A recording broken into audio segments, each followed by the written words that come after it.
இது மகிமை நேரம்.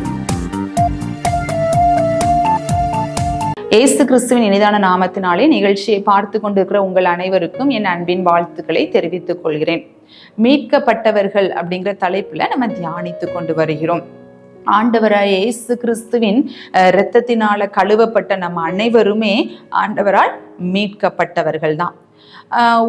ஒரு பெண் தான் கையில நிறைய வெள்ளிக்காசை வச்சிருந்தாங்களாம். திடீரென்று அதுல இருந்து கொஞ்சம் வெள்ளி காசு தொலைஞ்சு போச்சு. சரியா, கொஞ்சம் அமௌண்ட் தான் தொலைஞ்சு போனது. சரி, ஓகே, தொலைஞ்சு போனதை நம்ம விட்டுருவோம், இருக்கிறத மட்டும் நம்ம பத்திரமா வச்சுப்போம்னு அவங்க நினைக்கல. சரியா, விளக்க பொருத்தி வீடெல்லாம் பெருக்கி எடுத்து ஃபைனலா தொலைஞ்சு போன வெள்ளி காசை கண்டுபிடிச்சிட்டாங்க. இப்போ கண்டுபிடிச்ச உடனே அவங்களுக்கு பயங்கர ஹாப்பி. என்ன, ஆக்சுவலா அந்த வெள்ளிக்காசு ஆல்ரெடி அவங்க கையில இருந்தது தான், என்ன தொலைஞ்சு போயிட்டு திரும்பி வந்திருக்கு.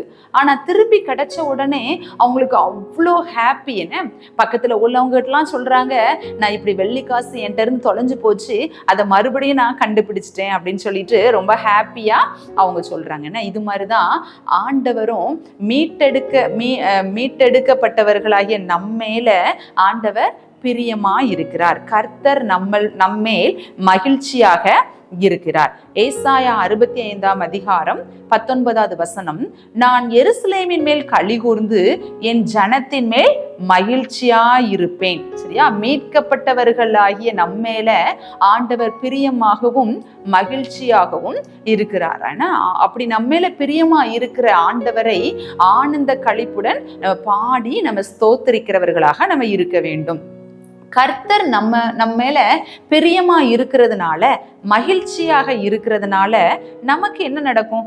அவர் நம்ம மேல ஹாப்பியா இருக்கிறதுனால, மகிழ்ச்சி நம்ம மேல ரொம்ப அன்பா இருக்கிறதுனால, பிரியமா இருக்கிறதுனால நமக்கு என்ன கிடைக்கும் அப்படின்னா, ஏசாயா 62 அதிகாரம் 4வது வசனம், கர்த்தர் உன்மேல் பிரியமா இருக்கிறார், உன் தேசம் வாழ்க்கைப்படும் அப்படின்ட்டு இருக்குது. சரியா, மீட்கப்பட்டவர்களாகிய நம்மேல் கர்த்தர் மகிழ்ச்சியாக இருக்கிறார்.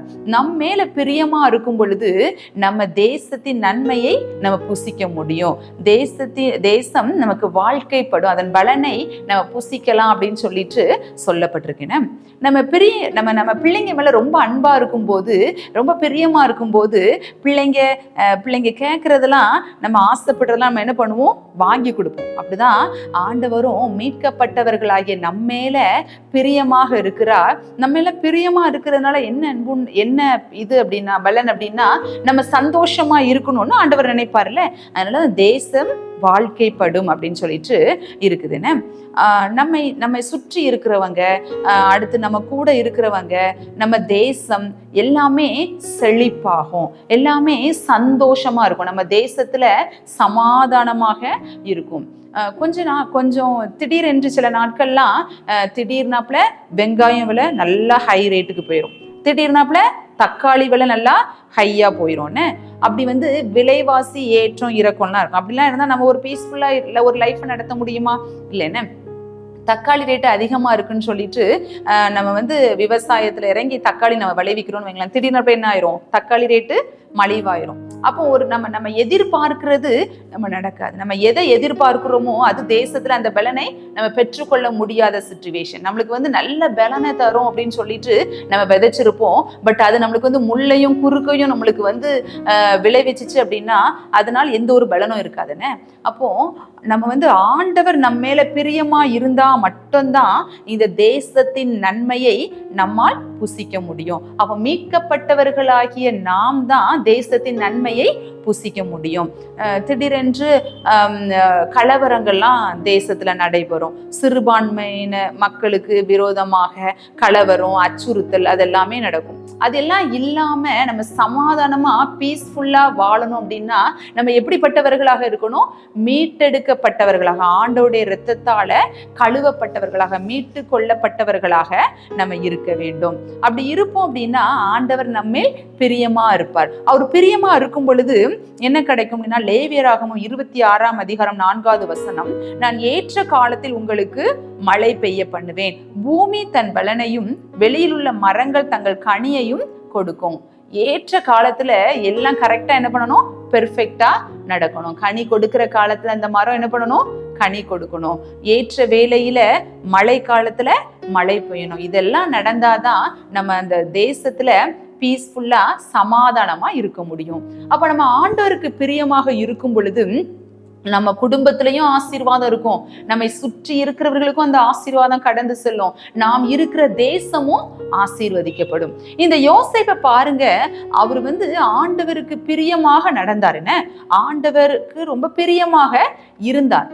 அந்த யோசேப்பின் நிமித்தமாக அந்த எகிப்தையே தேவன் என்ன பண்ணினாரு, ஆசீர்வதித்தார். எல்லா மக்களும் பஞ்சத்துல இருக்கும்போது எல்லாரும் எகிப்தை நோக்கி ஓடி வருகிறவர்களாக இருந்தார். இதுக்கு எல்லாம் காரணம் என்னன்னா, அந்த ஒரு யோசேப்பு நிமித்தம் எகிப்து தேசம் முழுவதையும் ஆண்டவர் திருப்தியாக்கினார். பிரியமானவர்களே, ஆண்டவருக்கு பிரியமாக நம்ம இருந்தோம் அப்படின்னா தேசத்தின் நன்மையை நம்மால் புசிக்க முடியும். அடுத்து உங்கள் நிமித்தமோ என் நிமித்தமோ நம்ம குடும்பமும் செழிப்பாகணும், நம்மை சுற்றி இருக்கிறவர்கள் செழிப்பாக இருக்கணும், நம்மளுடைய தேசமும் செழிப்பாக இருக்கணும், நம் தேசம் ஆசீர்வதிக்கப்படணும். என்ன, அப்படி நம்ம தேசம் ஆசீர்வதிக்கப்படணும், அல்லது என்னுடைய குடும்பம் ஆசீர்வதிக்கப்படணும், என்னை சுற்றி இருக்கிற நான் வேலை பார்க்கிற இடங்கள்ல என் கூட வேலை பார்க்கிற எம்ப்ளாயிஸ் எல்லாருமே ஆசீர்வதிக்கப்படணும்னா நம்ம எப்படி இருக்கணும்னா ஆண்டவருக்கு பிரியமாக இருக்க வேண்டும். ஆண்டவர் யார் இடத்துல பிரியமா இருக்கிறார், அவரால் மீட்கப்பட்டவர்கள் மேல் பிரியமா இருக்கிறார். அப்போ நம்ம மீட்டெடுக்கப்பட்டவர்களாக நம்ம இருக்கும் பொழுது கர்த்தர் நம்மேல் பிரியமா இருக்கிறார். அவர் நம்மேல் பிரியமாக மகிழ்ச்சியாக இருக்கும் பொழுதும் தேசம் தன் பலனை கொடுக்கும். நம் மூலமாக தேசம் ஆசீர்வதிக்கப்படும், நம் மூலமாக நம்ம குடும்பம் ஆசீர்வதிக்கப்படும். பாருங்க, இந்த யாக்கோபு அவர் தன்னுடைய லாபான் தன்னோட மாமா கிட்ட போய் வேலை பார்த்தாரு. என்ன, அந்த யாக்கோபின் நிமித்தம் லாபானையும் அவன் குடும்பத்தாரையும் தேவன் ஆசீர்வதித்தார் என்று பார்க்கிறோம். லாபானுக்கே அது தெரியும். என்ன, யாக்கோபு வந்ததுக்கு அப்புறமா தான் நம்மளுக்கு இவ்வளோ பிளெஸ்ஸிங் அப்படின்னு சொல்லிட்டு லாபானுக்கே தெரியும். பிரியமானவர்களே, எல்லாரும் நோட்டீஸ் பண்ணுவாங்க. என்ன, இவங்க நம்ம இடத்துல ஒர்க் பண்றதுனாலதான், நம்ம ஆபீஸ்ல ஒர்க் பண்றதுனாலதான் இந்த பிளெஸ்ஸிங், இவங்க நம்ம ஊர்ல இருக்கிறதுனாலதான் நம்மளுக்கு இந்த பிளெஸ்ஸிங் அப்படின்னு சொல்லிட்டு, இவங்க நம்ம குடும்பத்துல இருக்கிறதுனாலதான் நம்ம குடும்பத்துல இருக்கிற எல்லாருக்கும் பிளெஸ்ஸிங் சொல்லிட்டு சொல்ற அளவுக்கு அந்த பிளெஸ்ஸிங் வெளிப்படும், அந்த ஆசீர்வாதம், அந்த செழிப்பு உண்டாகும். அந்த விதமாக ஆண்டவர் ஆசீர்வதிப்பார். அப்போ இப்படிப்பட்ட ஒரு பிளெஸ்ஸிங், இப்படிப்பட்ட ஒரு ஆசீர்வாதம் வேணும் அப்படின்னா ஆண்டவர் நம்மேல பிரியமா இருக்கணும். ஆண்டவர் நம்மள பிரியமா இருக்கணும்னா நம்ம என்ன பண்ணணும், அவருடைய இரத்தத்தால் மீட்டெடுக்கப்பட்டவர்களாக நம்ம இருக்க வேண்டும். இந்த நிகழ்ச்சியை பார்த்து கொண்டிருக்கிற உங்களை பார்த்து ஆண்டவர் சொல்லுகிறார், மீட்டெடுக்கப்பட்டவனே, மீட்டெடுக்கப்பட்டவளே, தேசம் தன் பலனை கொடுக்கும். உங்கள் நிமித்தமாக உங்கள் குடும்பம் ஆசீர்வதிக்கப்படும். உங்கள் நிமித்தமாக நீங்க இருக்கிற வேலை பார்க்கிற ஸ்தலம் ஆசீர்வதிக்கப்படும். உங்கள் நிமித்தமாக நீங்க குடியிருக்கிற பகுதி சுற்றுப்புறத்துல இருக்கிற எல்லா ஜனங்களும் ஆசீர்வதிக்கப்படுவார்கள். ஏற்ற வேளையிலே மழை பெய்ய பண்ணுவேன், பூமி தன் பலனை கொடுக்கும் என்று உங்களை ஆசீர்வதிக்கிறார். கர்த்தர் தாமே உங்களை ஆசீர்வதிப்பாராக. ஜெபம் செய்வோம். அன்புள்ள ஏசப்பா, அந்த அருமையான வேலைக்காக உமக்கு நன்றி ஏசப்பா. உங்களுடைய தூய ரத்தம் கொண்டு நீங்க எங்களை மீட்டெடுத்திருக்கிறீங்க, அதற்காக நன்றி ஏசப்பா. எங்கள் மேல நீங்க மகிழ்ச்சியாக இருக்கிறபடியால் உமக்கு நன்றி சுவாமி. அப்பா, நாங்கள் வசிக்கிற இடங்களிலே நாங்கள் ஆசீர்வாதமாக இருக்கணும் தகப்பனே. அப்பா, எங்களுடைய தேசம் தன் பலனை கொடுக்கணும் சுவாமி.